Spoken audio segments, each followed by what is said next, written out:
Welcome to the show, everybody. My name is Mark Farzetta. This is a little program we like to call the Farzy Show. It's presented by MyBookie, mybookie.ag.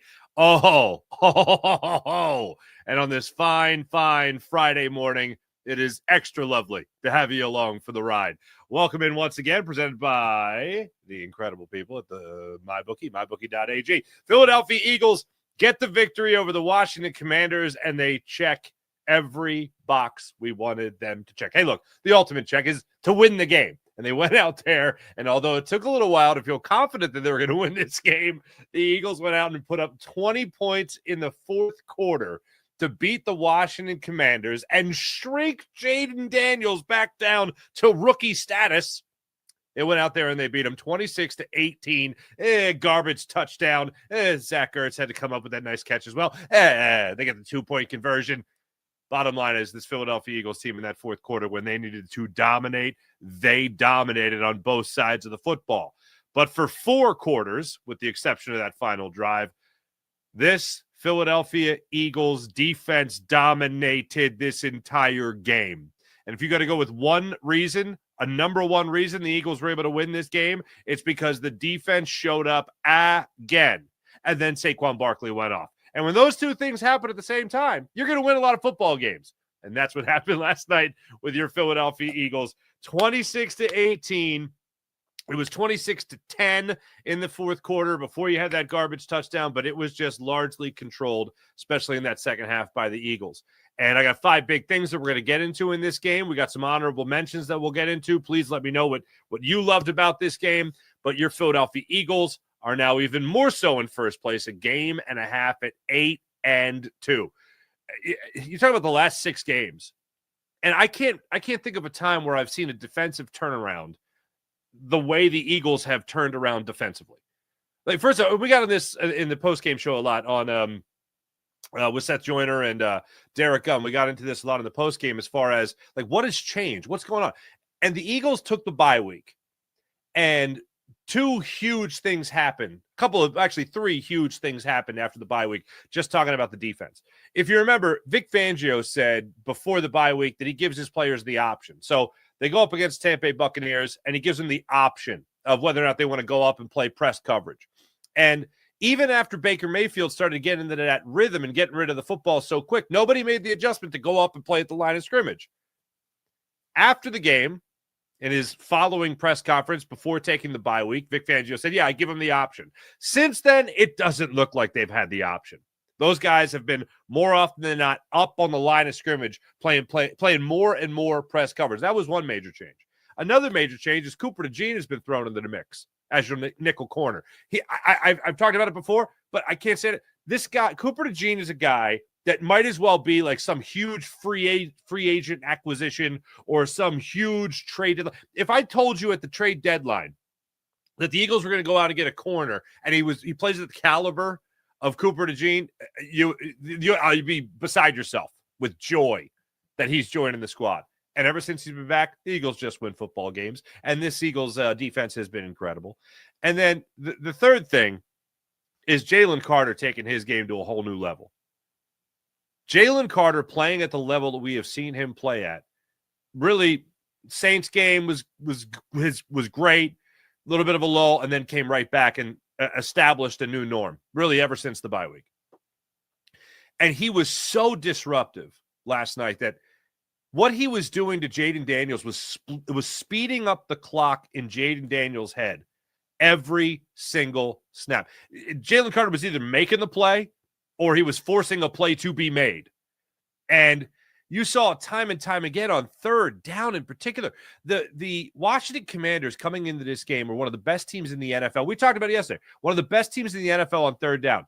They were converting at a rate of 44%, 5th best in the NFL.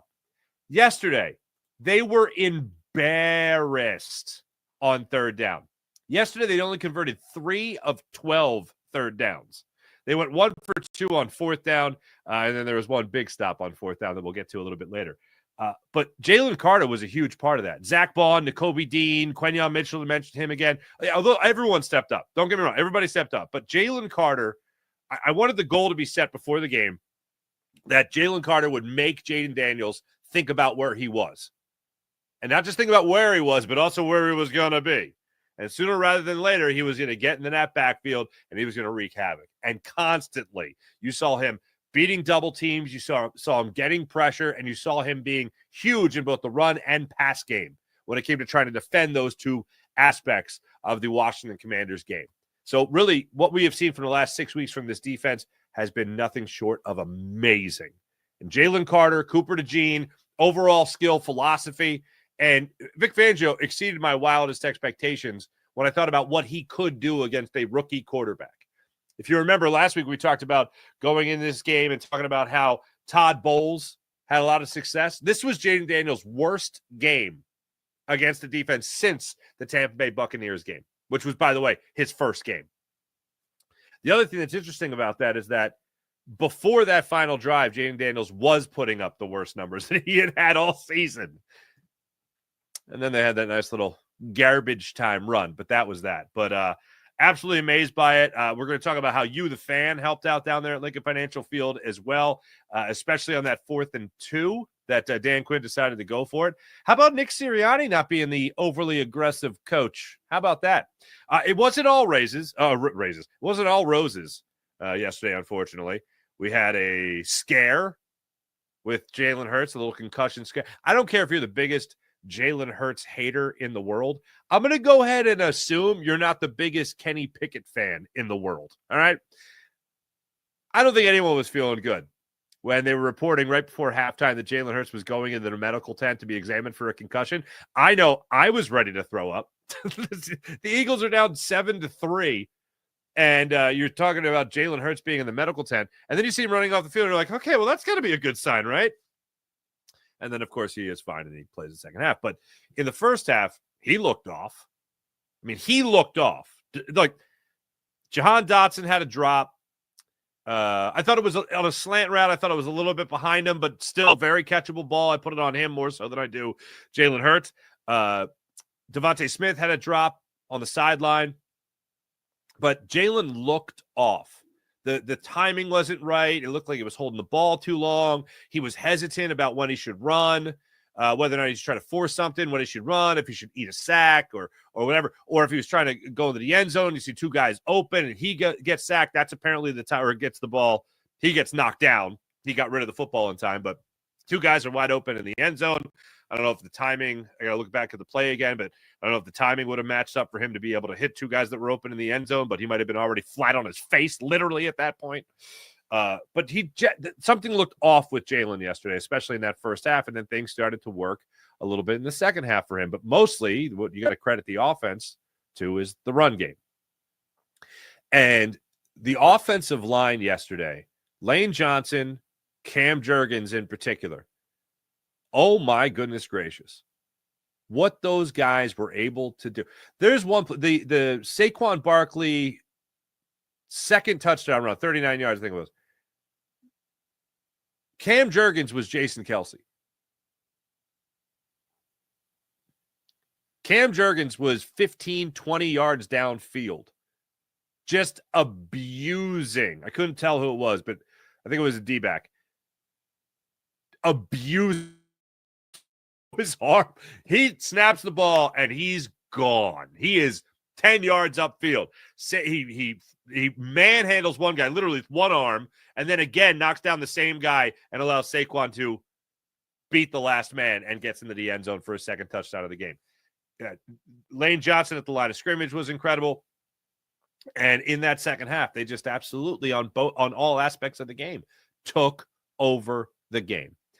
So we'll get into a lot of that stuff today. And yeah, the whole offense was really scary in that first half. The Jake Elliott, you okay, bro? You okay, Jake Elliott? Please be okay. Everyone's going to have a bad game once in a while, and this was a really bad game for Jake Elliott, unfortunately. But with, I guess, missing field goals and point after as well later in the game, the Eagles decided to try that little trickeration play. That was one of the ugliest things I've seen. It was their first possession of the second quarter. They were down 7-0 already. They try that trick play, and Hurts ends up getting sacked for 13 yards, a 13-yard loss. And then they missed a 51-yard field goal, to compound the problem. So that wasn't good. That was bad. That was very bad. But when you get into that third quarter, you get into that fourth quarter in particular, that's when things went off. So let's jump into it a little bit more with my 5 big things for this game. We'll also hear from Nick Sirianni talking about Jalen Carter. We'll hear from Saquon Barkley about just trusting the run game, that sooner or later it was going to break free. I'll tell you right now, first half, 3.7 yards per carry in the first half. And for the rest of the game, they ended up ticking that up by the end of the game to 5.6 yards per carry. Almost 2 more yards per carry. They bumped up their average in that second half. That's pretty damn good. And all in all, Saquon just went off. Jordan Mailata, this was fun. After the game, Jordan Mailata's talking to the media, and I don't know if he said it to Saquon or Saquon just heard Mailata say it, but Mailata making his return from the hamstring injury. I don't know if he said it to Saquon or just said it out loud, but he just said, I'll be damned if we're going to lose my first game back. If my first game back is going to snap the winning streak. And Saquon apparently in that fourth quarter looked at Jordan Mailata and said, I got you.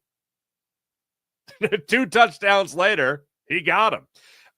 Chauncey Gardner-Johnson, we're going to hear from him just about how great this defense is playing overall, how every week it's somebody new making a play. That's great. Jalen Hurts walks us through the whole concussion protocol, how he knew he was going to be all right, and how they got rolling in the fourth quarter. And then Jaden Daniels indirectly gives you, the Philadelphia Eagles fan, a big compliment on your impact on this game. So let's jump into it with our 5 big things for this Eagles game. In the meantime, hey, make sure you hit like and subscribe right here on the Farzi Show YouTube channel. Make sure you hit like and subscribe on the Jacob Media YouTube channel. Make sure you hit like and subscribe on the Seth Joyner Show YouTube channel as well. And hey, while we're at it, I won't be doing a postcast tonight after the Sixers game, but through the Sixers games and through the Phillies games, when that season comes back around, you can subscribe to Locked On Sports Philadelphia, where yours truly is bringing you those postcasts for the Sixers and Phillies. Now, without further ado, let's jump into our 5 big things. Number 5, I'm going from least important to most important. Thank you, Grant Calcaterra. Dallas Goedert's back. Dallas Goedert made a hell of a play. Dallas Goedert had the second biggest play to that point for the Eagles in that fourth quarter. Oh, my goodness gracious. Dallas Goedert comes up with a 31-yard reception in the fourth quarter. You're up 12-10. Things are happening. Eagles just came up clutch with that fourth down stop on the 4th and 2. Goedert comes up with this, again, the second biggest play of the game to that point for the Eagles, a 31-yard reception. He gets down to the 33-yard line, gets the ball punched out. Nick Sirianni said after the game that he was a little loose with the football. Oh, yeah, he was a little loose with the football. He was carrying it up here. To all the kids, this isn't how you carry a football, all the way up here. For the people on the podcast, I have the football all the way up high, and it shouldn't be. And it's not even a real football. I'm just imaginary football. But anyway, and he fumbles it, and Grant Calcaterra, Johnny on the spot, jumps on the football, keeps the drive going. 3 plays later, Saquon Barkley gets his first of 2 touchdowns there in the fourth quarter. If he doesn't jump on that ball, if a commander commands that ball and reels it in, you could be talking about something totally different. New life gets breathed into the Commanders maybe. Eagles maybe a little dejected. You got to rely on the defense again to make yet another stop and bail out the offense. Could have been a totally different ball game. Instead, that started off one hell of a run, and we'll get into the most – we'll get into what I'll call the most incredible numbers from last night. The most impressive numbers from last night we'll get into in a second, but it doesn't happen unless Grant Calcaterra is right there to make the play. He jumped on the ball. Afterwards, when he was being interviewed in the locker room, he said Dallas Goedert came right out to him and was just like, yo, bro, how much money you want? And Grant Calcaterra said, $1 million. And Dallas Goedert goes, I got you. And they said, really? He's going to give you $1 million? He's like, oh, no, he ain't giving me squat, except he didn't say squat. So number 5, thank you, Grant Calcaterra. Number 4, yeah, Jalen Hurts being in concussion protocol was a little scary. There are a couple of scary moments, and that's one of them. That's the most scary, thinking franchise quarterback going to be out of this game and you're already down 7-3. That's not good. Offense already not clicking. That's not a good thing.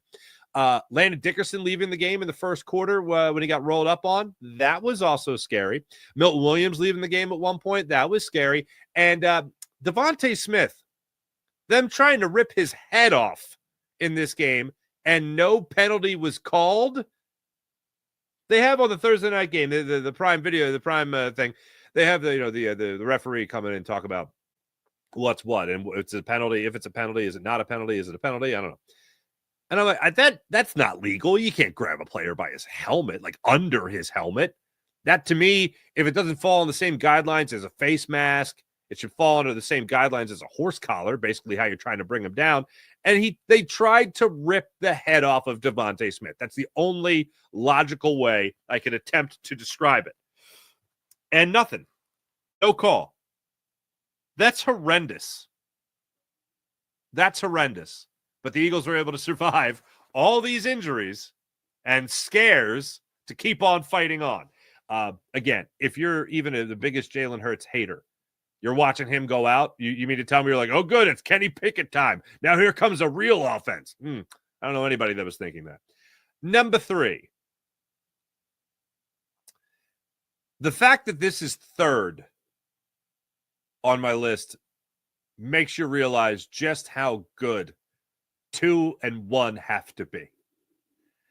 But the 4th and 2 in the fourth quarter against the Washington Commanders, when they decide to go for it, and they're well within field goal range, they're on the Eagles' 26-yard line.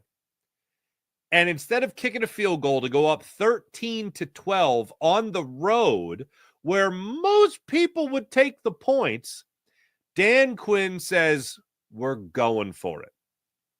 Again, finally, Nick Sirianni is not the overly aggressive coach in a game. And Dan Quinn opts to go for it. Now, it's not just that particular play, but it's that whole series. Because what was going down there, again, the Eagles are up 12-10. They have a 2nd and 10 from their own 40-yard line. Zach Ertz comes up with a 16-yard reception. N'Kobe Dean's there on the stop. A little late to the play, but overall great game for N'Kobe Dean. It sets up a 1st and 10 from the 44. They complete their first pass and only pass of the night to Terry McLaurin, who beats Cooper DeJean. Cooper DeJean, guys, really slipping. Then it sets up another 1st and 10, this one from the 34. Jaden Daniels hits Bates for a 9-yard gain. Bond's there on the snap, 1 yard shy. 2nd and 1 from the 25-yard line, the Eagles' 25-yard line. Brian Robinson steps up.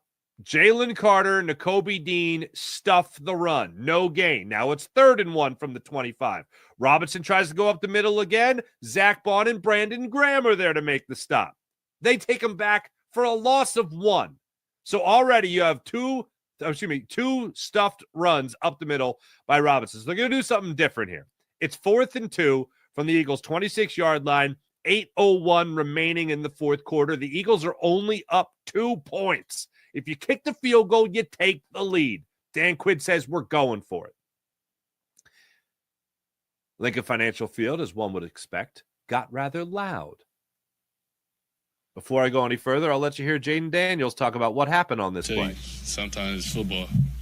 Well, on the 4th down play, what happened in your play? Because you followed the ball a little bit? Or? Well, yeah, I mean, I got to be louder with the cadence, so I take fault on that. Tyler probably didn't hear me, so it was delayed with the little snap. So it gets loud down there. You know, we're under center, especially in that type of situation, that part of the game, so I just have to be louder. Yeah, he doesn't just go out and credit the Eagles fans, but we know what he's saying. Eagles fans were a little too ruckus for what he's used to. Huh? They were going bananas down there in Lincoln Financial Field. And that turned out to be the game. I think a lot of coaches would have kicked the field goal. I think a lot of coaches would have just said, yeah, let's take the lead. We're on the road. We're in field goal range. You never know. You don't know how the rest of this is going to play out. But Dan Quinn did say after the game, because momentum seemed like it was going in the Eagles' direction, he wanted to capitalize on the opportunity. Now, as far as the logistics of what happened, I don't know if it was if it was designed run or not, because what happened on the play was Jane Daniels bobbled the snap. He's saying that he wasn't expecting it to happen when it happened because of the noise. He wasn't sure if his center heard him or not. So it was a little late. He bobbles it. I think that delayed everything else. Zach Bond comes up, makes the stop. Reed Blankenship comes up, makes the stop as well. And they're off the field just like that. And the Eagles, from that point on, dominated. Shortly after that, you had the Grant Calcaterra saving of Dallas Goedert's big reception, and the Eagles started rolling. Now, why did the Eagles start rolling? Well, because of number 2. Number 2 on this list, Saquon Barkley. I don't think any member of the Giants front office, whether it's Mr. Mara himself or not, I don't think they're sleeping anytime soon. They're probably wide awake right now, just staring into the abyss. Just staring into oblivion, wondering how the hell they would and why the hell they would give money to Danny Dimes, a lot of dimes, excuse me, to Danny Dimes, and not to Saquon Barkley. I know quarterback, running back, it's a little different, but Saquon Barkley, I have said this for a long time, is one of the greatest running backs I've ever, best running backs I've ever seen. Greatness has to do with accomplishments. He hasn't accomplished enough yet. But he is one of the best running backs I have ever seen. And I've said that for a long time. The availability, that's been a little questioned when it comes to Saquon Barkley, especially in the earlier goings of his career.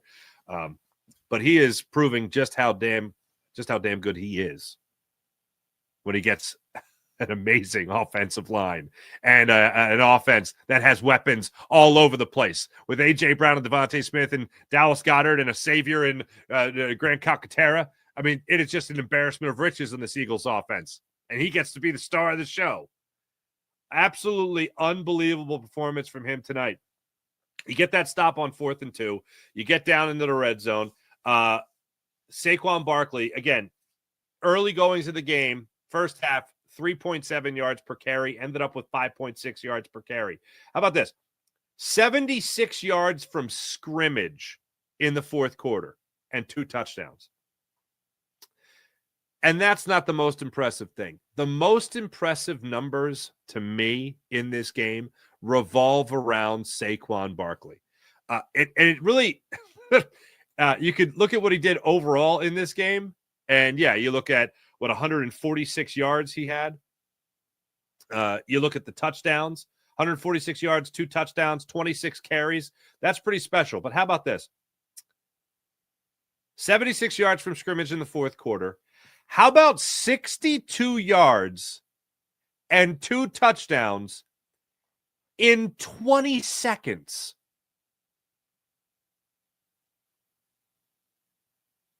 I don't think I've ever said that sentence before.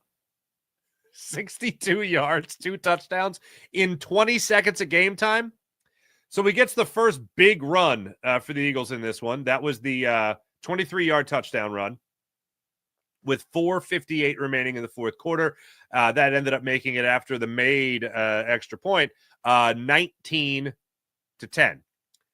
Then on the very next play after the return, Reed Blankenship picks off Jane Daniels. Then on the very next play after that, Saquon Barkley, 2 plays, Saquon Barkley rattles off the 39-yard touchdown run. And that's the one Cam Jurgens was just going crazy up the middle of the field. And Saquon Barkley puts it 20 seconds, 62 yards, 2 touchdowns. That is mind-blowing. And we got to enjoy every second of it last night with Saquon Barkley. Oh, by the way, he also had so that ended up being the second biggest play of the night overall. The biggest play of the night was a 43-yard reception that he got from Jalen Hurts that actually set up their first points of the game, or should be second points of the game, second field goal of the game. They went up 10-6 after he took that little check down in the middle of the field, 43 yards upfield from Jalen Hurts on a 3rd and 6. Then the Eagles tried to run a tight end screen early in the third quarter and just didn't work. But anyway, Saquon Barkley, without question, is just huge, absolutely huge in this game. And yeah, the reason why the offense was finally able to get something going in the fourth quarter and put up 20 points in the fourth quarter. Now, what could be number one? There's no one clear guy that could be number one. But if I have to give it to one, if I had to give like the MVP of the defense, and it was funny because we had an interesting conversation about this because we all loved what the defense was able to do in this game. But Jalen Carter to me is the MVP of it all, and I'll explain that in a second. But overall, just talking about what this Eagles defense was able to do, Jaden Daniels looked like a rookie. That was the most important thing. And before that final drive, he was putting up the worst numbers that he had put up so far in his very brief career, obviously his rookie season. But Jalen Carter gets after it up the middle. Quinyon Mitchell gets after it throughout the entire game. Terry McLaurin, we talked about this going into the game yesterday. Terry McLaurin, 711 yards going into the game, third highest receiving total for receiving yards in the NFL. He was a non-factor yesterday. The stat that's going on around about Quinyon Mitchell lining up 20 times against Terry McLaurin, Jaden Daniels didn't even look his way. He was targeted twice, got one catch for 10 yards, and yes, unfortunately, it was on Quinyon Mitchell. Or excuse me, it was on Cooper DeJean. The Eagles took him out of the game. Jaden Daniels didn't even want to look his way. Look at the numbers for Jaden Daniels. 32 attempts. 32 attempts. 2 went in the direction of Terry McLaurin. 2 went in the direction of Terry McLaurin. That is insane. 1 catch, 10 yards. Yeah, I'm going to go ahead and assume that Quinyon Mitchell, Jalen Carter, Cooper DeJean, they're the real deal. They're 100% the real deal. Also, Zach Ball and Nakobe Dean continue to do it. Reed Blankenship, as I mentioned, the third interception of the season. When you look at the stat sheet for the Eagles and you look at tackles, 15 total tackles by Zach Ball, 10 by Nakobe Dean, 10 by Reed Blankenship. That's 3 guys finishing in double digits in tackles. Solo tackles, Bond had 9, Dean had 8, Blankenship had 4. Jalen Carter had 4. He had 7 total tackles as well. 1 tackle for loss. Brandon Graham had 2 tackles for loss. The tackles for loss alone are incredible. 8 tackles for loss in this football game. Dominated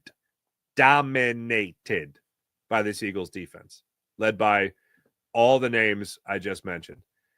If I had to name an MVP, the reason I'd go Jalen Carter as far as MVP of the defense, you think about the missed tackles in the first 4 games of the season. And actually, in the early goings of tonight, it wasn't great tackle-wise, but it got better. I think about Vic Fangio going into the bye week when he was asked about how do you improve tackling and how's tackling going to get better. And he said, well, when they're not running through your defensive line through huge gaping holes, you tend to get a better angle if you're a linebacker or a safety or even a corner trying to come up and make that stop because they're running through a smaller hallway, basically. I mean, it's simple. And Jalen Carter is the guy plugging those holes on the defensive line and making sure that those are not huge gaping holes that, as John Madden used to say, you could drive a truck through them. No, they're making them narrow. And that's not an open field. That's tightening the field. That's closing the window so you can come up as a linebacker or a DB and you can make that stop. And that's what you're seeing from this defense time and time again. It all starts with Jalen Carter. Without Jalen Carter taking this big step forward, you're not seeing it anywhere else. You're not seeing the tackling get better from especially a guy like Nakobe Dean. Vaughn, I think, pretty much able to bring it. But Dean needed a little bit of help, and he's certainly been able to get that. And now we're watching him go through his own maturation process. But all in all, you're watching this defense, and I think the number one reason why it's clicking is because of what you got on that defensive line. And especially tonight, you're talking about, again, about speeding up the clock of a rookie quarterback. He absolutely looked like that rookie tonight because he was worried that Jalen Carter might pick him up again like a wee baby with one arm, just like he did back in college. It's a pretty special thing. It's a pretty special thing. But yeah, Vic Fangio also, by the way, we were talking about game balls on the post-game show. I gave my game ball to Vic Fangio because where's all the nonsense? Where's all the nonsense surrounding Vic Fangio? because I'm waiting for the nonsense, and there's been no nonsense. Everyone seems to really love Vic Fangio. They love the fact that he's an old school guy. They love the fact that he calls you out if you don't say good morning to him. If you don't say hello. Everyone is loving on Vic Fangio right now, and rightfully so. He's getting the best out of these players, and you're seeing players improve. You're seeing young guys improve. And I think about seeing a guy like Cooper DeJean get thrown into the nickel spot. You see Quentin Mitchell playing at a Pro Bowl level. Jalen Carter taking major steps forward where it looks like he's really taking his talent seriously. I mean, I think about how he was talking about coaching these guys up and the best players are going to play, and the players will let you know who the best players are, and all you got to do as a coach is acknowledge it. He's done that. We didn't hold on to someone who was struggling like Avonte Maddox simply because he was a veteran. The Eagles made a necessary change, and it's worked out. The other thing I think about is, remember in the offseason when we talked so much about Jordan Davis and Jalen Carter acknowledging the fact that nobody's coming to save him, that Fletcher Cox wasn't walking through that door to come bail him out of anything, that it was up to them? So far, Jalen Carter's kept up that end of the bargain, and he has looked fantastic. Also, yeah, all the shenanigans that were supposed to be about Vic Fangio not being able to own a locker room, he owns a locker room. He owns a defense. And this defense has responded extremely well to their defensive coordinator. And it's a blast to watch. It is an absolute blast to watch. I don't think I have any other honorable men. Oh, Zach Ertz. Shout out Zach Ertz. Congratulations. Had himself a nice game. At the Eagles' expense, but he shows he's still a reliable target. Talked about the refs hating Devontae Smith, the fans getting loud, Nick Sirianni not being over there. Oh, Kenny Gainwell. Honorable mention, Kenny Gainwell. How about this? Before the tush-push touchdown that puts you up 12-10, Kenny Gainwell rattles off a 14-yard run, a 13-yard run, and then a 7-yard run before they hand the ball off to Saquon Barkley, who just comes up a little bit short of the goal line. And then the Eagles push that ass across the goal line, and that ass belongs to Jalen Hurts. And they went up 12-10. And then, the Eagles just dominated after that. It was a lot of fun. I don't know what was going on in that first half. Offensively speaking, even when they did have they had a 15-play, 87-yard drive that they had to settle for the field goal. That was really the only opportunity that Nick Sirianni, I think, had to be aggressive. He could have said, all right, well, hold on a second. We got a 21-yard field goal, or we could go for it on I think it was another 4th and 3, if I'm not mistaken, in that first half at the end of the second quarter. 4th and 3 from the 3. And I was like, is he going to go for it? And I was like, no, I think he's just waiting for Saquon to break it out. And here's the one more thing with Saquon Barkley. Before the game, we were talking about, hey, is this as simple as 4th worst rushing defense in the NFL going up against now the NFL's leading rusher in Saquon Barkley? Is this just as easy as, we'll just give him the football and he's fine? Well, it turned out in the fourth quarter, that's exactly what you needed to do.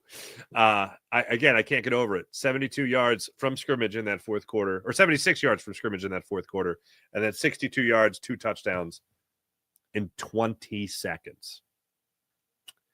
I'd say we're blessed. Before I go any further, let's hear from Saquon Barkley and how they trusted the run offense, the rushing offense in that fourth quarter. We just kept trusting it. I know I sound like a broken record, but that's really what it was. We kept trusting it. We made some checks, and we were just a lot of those runs. When we go back, and we were just one away. Whether it's one block, whether it's one read, and I might have been a little too tight, or I could have hit it outside. They did a really good job too. I'm gonna give credit where credit needs to be due. Washington came out with a really great game plan. But that's the beauty of football. You can stop us for 20-something carries, but if you rip off 2 long ones when it matters most, the stats look pretty good, and most times you get a win.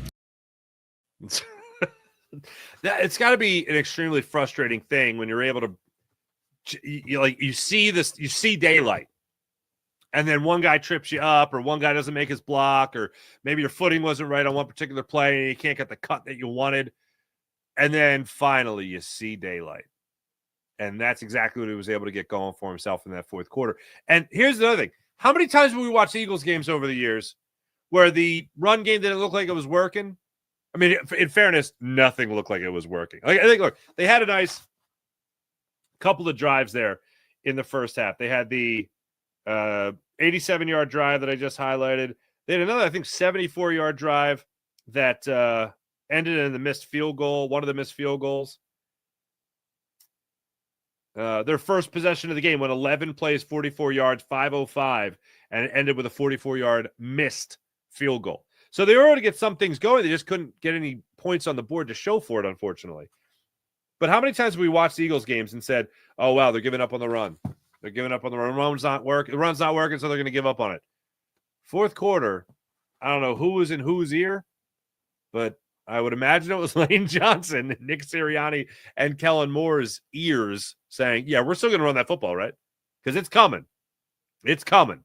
This run defense sucks, and our running attack is amazing. So put those together and big fourth quarter. And that's exactly the way that one went down. As far as the defense, I just overall enjoyed listening to Chauncey Gardner-Johnson after the game. And you could tell Chauncey Gardner-Johnson is not only just having fun with this defense, he's having fun with a lot of the younger guys as well. It's fun when every week a new player makes a play for the team and win the game. It's just that fourth down stop was a test to the whole defense. Like, heard a lot of noise all week, and most physical team and the most disciplined team come out and win the game. And I think that fourth down stop was all about discipline more than just physical will, because everything broke down, as you guys say, but it's just willing to get the stop and understand that there's a lot of ball left and put the game on our shoulders to go win the game. Yeah, Daniels didn't throw downfield much at all. What were you guys doing to stop that? It was check down city pretty much. There's another quarterback that ain't throw downfield, right? I credit our corners, man. Our corners are doing a hell of a job. Coop, Vontae, Nickel, and Dom is doing a hell of a job. And our linebackers. And our D-line just constant pressure. So every quarter we play has been great. It's been good in their own way. And it's just, when you put that together as a whole and the ball doesn't travel like you see weeks prior against teams that they play or anybody we play, it's just a good sign for our defense as a whole. There's a veteran like that, crediting Cooper DeJean, he does shout out Avonte Maddox and Quenyon Mitchell and just getting after it. If you listen to him mic'd up in Dallas, it's really, I don't remember how long, 8 minutes, I don't know. But the confidence, the swagger, the motivation that he provides for this defense. And I know he hasn't had a great year, especially earlier in the year. And you're talking about allowing some touchdowns there, obviously not great. And we haven't seen the guy that looks like he's about to pick off 6 passes in 12 games or whatever it was when he was with the Eagles during their Super Bowl run of making it to that Super Bowl against the Kansas City Chiefs. But make no mistake about it, this guy brings a lot to the table.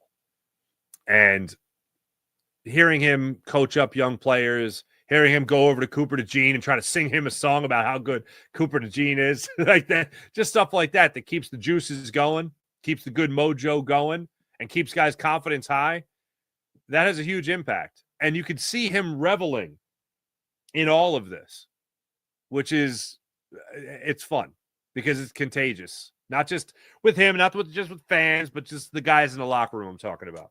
You could definitely tell it's contagious. And he's happy that all the hard work that's gone into this, whether it's game planning, practice, the weight room, meeting rooms, whatever, it's all coming together. And they're all benefiting from it. And just when you see a guy talk about how great it is that it's somebody different all the time. Well, it's Reed Blankenship's 3rd interception. That's pretty good. Eagles were able to get after it a little bit when it came to the sack game. I mentioned, 8 tackles for loss in this game by the Eagles defense. And then also 3 sacks. Brandon Graham a sack. Josh Sweat a sack. Nolan Smith came up with a big sack in this game as well. I mean, there's no other way to look at it. Defense just got after it, man. Defense just got after it. Speaking of that defense, I was singing his praises. I think he's the MVP of the defense, Jalen Carter. After the game, Nick Sirianni was asked in particular about Jalen Carter and the type of game that he had. He is a freak athlete. You know, I really think that Jalen Carter, whatever sport he would have put his mind into, he would be a big-time player in that sport. And he's just such a good athlete, and he's able to get to the football. He's violent when he gets to there was a draw that they ran, or it's kind of like, I think it was a draw, that he retraced and made a play and got a big hit on Jaden Daniels. And so, again, I just think that he's been playing more than all the guy. You guys would tell me, I know recently he's played a lot more than the other guys. I don't know exactly the snap count, but he plays with relentless effort. He plays with great athletic ability. He plays with great violence when he gets to the football. Made some, everyone will talk about the fourth down stop, but there was a couple plays he made behind the line of scrimmage that put him in the fourth down on that drive, which was a huge stop for our team. I'm telling you, every time. Jaden Daniels and what I had watched from him so far this year, and watching him even go back to just last week against the Steelers, the thing that everyone raved about with Jaden Daniels, and you saw it, was poise. The guy just wouldn't get rattled, wouldn't get scared, wouldn't get rattled. Great head on his shoulders, playing like a 10-year veteran. Zach Ertz singing his praises about how he's a guy that's going out there and absolutely focused, laser focused. Can't rattle his cage. He was rattled today. And I have no doubt in my mind that it wasn't just because overall the defense was playing well. But you saw him on third down. He looked terrible. He was throwing worm burners out there. I got the sense in watching him that he just wanted to get rid of that football as quick as humanly possible. Because even if it wasn't just Jalen Carter, it was somebody else was going to be getting after him. Josh Sweat had that sack today. That was an aggressive play that he made. He was able to get the edge. Nolan Smith got the edge as well on his sack. And then Jalen Carter was just constantly a problem in the middle of the line of scrimmage. And one thing that did not happen tonight that I was a little worried about was I thought Jalen Carter was going to win his battles, which he did. But I was worried that once he won that battle and flushed Jaden Daniels out of the pocket, Jaden Daniels would go on a back-breaking 25-yard run or whatever, a heart-breaking 25-yard run, a 30-yard run, whatever. It ended up in the end zone. Didn't happen. Not tonight. Didn't happen. Give a lot of credit to Jalen Carter for being able to do that. As for the other Jalen, let's hear from him, Jalen Hurts, on what the hell happened at the end of that first half and how he beat concussion protocol. Kind of a hold your breath moment when you're going through the evaluation, thinking, because you just don't know how those things are going to go. How were you able to get through that moment? I guess I beat the protocol. Do you know how it happened? I beat the protocol. Were you surprised they brought you into the medical tent to be evaluated? It happens. Was a surprise. I don't know, but your head hit the turf a couple times during that first half. Were you feeling the effects at all? No. He went on to say he was asked about what play was it? It wasn't even a play. It was a sequence of plays. And he looked and he goes, I don't remember what play you're talking about. And then he paused and went, probably the worst time to use the words I don't remember, when he's being asked about a concussion, essentially. But he's like, yeah, I just don't remember what the reporter was talking about. He said he didn't know what the reporter was talking about, didn't remember it. But anyway, I don't say this as a homer, but when you get landed on flat as a quarterback, isn't that supposed to be a penalty now? Because that's exactly what happened when Jalen Hurts' face and his head were driven into the ground, where he likely suffered that concussion, or near concussion, or reason he had to go in the medical tent. I don't know. But he cleared protocol, bottom line, and then helped get this offense going again in that second half. Mostly thanks to the run game, of course. As to what was clicking for the Eagles in that fourth quarter, Jalen Hurts broke that one down post-game. We just got it rolling.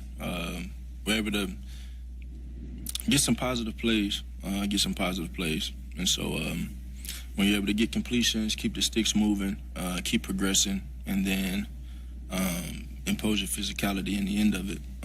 That's what it comes down to, you know. And excuse me, it's always good when you can score in the red zone, and then when you score outside of the red zone, that's good as well. But situationally, I felt like everything was. I have to watch the film, but you just got to be better in the red zone. Yeah, I think especially in that first half.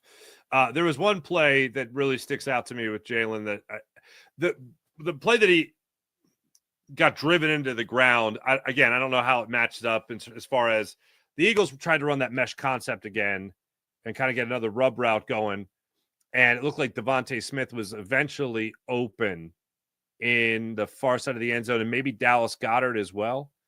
And I couldn't tell if he had time to get it out there or not, or if he was pulling the ball down to try to buy time or scramble at that moment. But he had two guys open. I think he saw them, but was already being brought down as he was trying to get the ball over in that direction. So that was a concern. The other one was early in the game, or maybe it was in that second quarter. I'm trying to locate it.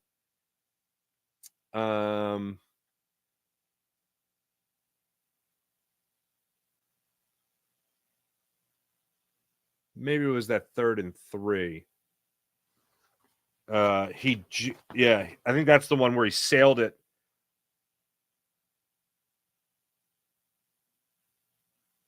Yeah. Oh, it was a 3 and out. I have it in my notes, but I don't have it marked in my game book. Second quarter. Okay, yeah, here it is. 3rd and 4 from the Eagles' 32-yard line. So they're on their own 32-yard line, and Hurts sails a pass to A.J. Brown that was part of a 3 and out. And then there was another play later, and I think it was that 3rd and 3. Yeah.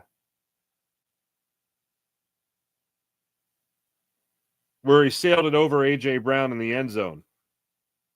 And then later they ended up settling for the field goal.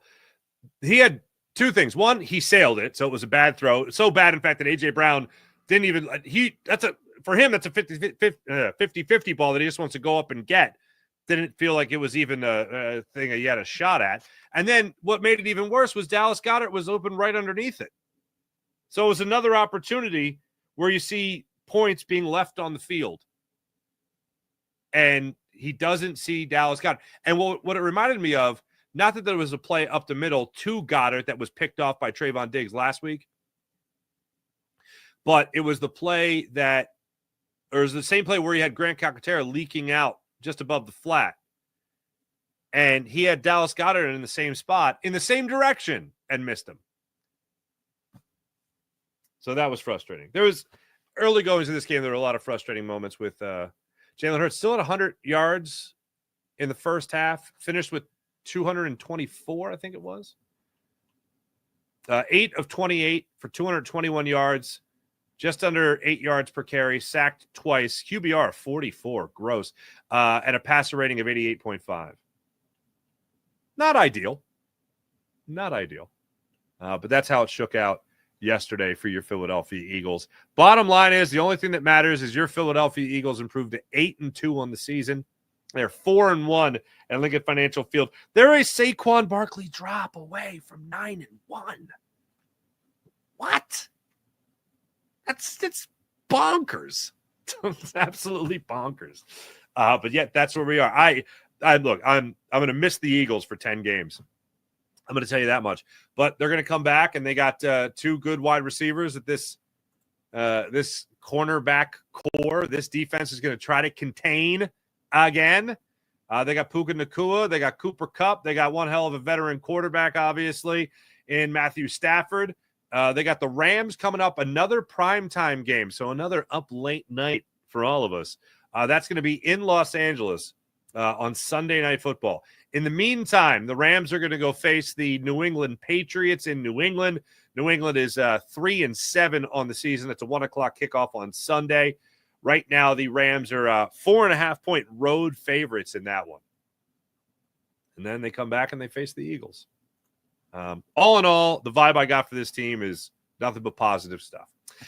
Before I get into the chat check, let me tell you about the amazing people at MyBookie, mybookie.ag. Download the MyBookie app to your phone, create an account, use promo code Farzy. Get up to $1,000 redeemable cash bonus at MyBookie, mybookie.ag. How about the Game Time app? Download the Game Time app to your phone, create an account, use promo code Farzy, and get $20 off your first purchase on the Game Time app. Last-minute ticket deals, flash ticket deals. They even have ticket deals for an hour after the event starts. So let's say you want to go to a concert or a comedy show, but you want to save some money. You want to see that headliner. You might miss the opener. You might miss the middle. But when you buy a ticket an hour after the event starts, you save big bucks, and you still get to see that headliner you so desperately wanted to see. Also, don't forget about the Game Time Picks feature, which allows you to filter out all the fluff and get right down to the best seats and the best prices on the Game Time app when you use the Game Time Picks feature. Also, the all-in pricing feature. Toggle this feature on the Game Time app, and it allows you to see exactly what you're paying upon checkout. Right before you check out, toggle the all-in pricing feature so you know what you're paying before you check out. So when you go to pay, it's like, oh, how do these $20 tickets become $30? Whoa, what's this wildly inconvenient convenience fee, right? Not with the Game Time app. When you toggle the all-in pricing feature, you know exactly what you're paying before you check out. So download the Game Time app, create an account, use promo code Farzy, and get $20 off your first purchase on the Game Time app. How about PHL Sports Nation, Philadelphia Sports Nation, enhancing your Philadelphia sports fan experience across all social media and blogs? That's PHLSportsNation.com. Let's get into the chat check, ladies and gentlemen, brought to you by Sky Motor Cars, SkyMotorCars.com. This whole show's been taped. Did I get you? This isn't live. Right now, I'm on my way to the airport. Me and the missus, some friends of ours, were going away for the weekend. Deuces. But hey, let's do a mock chat check. All right. April. How you doing, April? Sean Kilrain, what's up? Sean Gillespie, what's popping? T-Bro, hey, how are you? Buddy Christ. What's going on, Buddy Christ? Buddy, you. Ooh, Sean Kilrain. That's a good stat. I like that. That's a good one right there. Badman 100. What's going on? Nice to see you. Farzy can't bench the bar. Nice to see you. What else do I got? Real RMP. What's popping? Trying to remember all this off the top of my head. Anyway, thanks everybody in the chat. You guys are wonderful as per usual. If you guys thought this was live, this was probably your reaction when I told you it wasn't. Ugh.